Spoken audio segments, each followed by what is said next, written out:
welcome to Recipes Tested. I'm Brianna Robinson, and today I'm gonna be doing a sweet potato fry recipe. I actually got this from my friend Ben on Instagram. He is a Canadian chef. That is so irrelevant information, but he is from Canada, he's from Nova Scotia. And I teamed up with him before actually to make a baked regular potato fry, so I'll link that up here. When Ben posted this sweet potato fry recipe, I hopped all over that and I messaged him and asked for his permission to film this video, and he of course said yes. And I'm so stoked to show you guys. So if you guys want to see how these crispy sweet potato fries turn out, just keep watching and I'll get testing.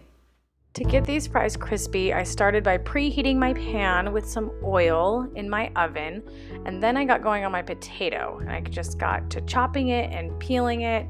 I used the same technique as I did in my first one and tried to keep my cuts as even as I could when I cut them so that they would just bake evenly.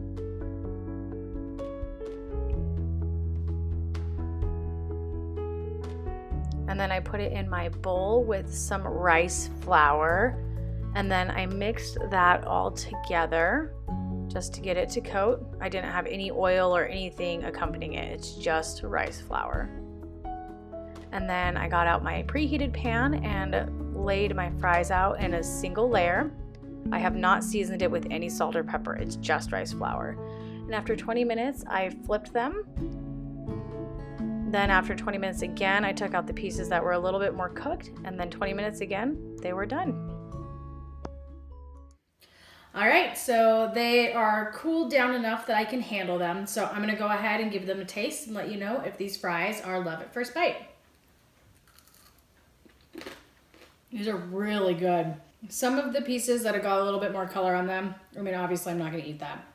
You can taste a little bit more of, I guess, a charred flavor than sweet potato. It's like a pop of sweet potato when you bite into it, and there's still like a harder outside. I would say that these are more like a steak fry kind of texture.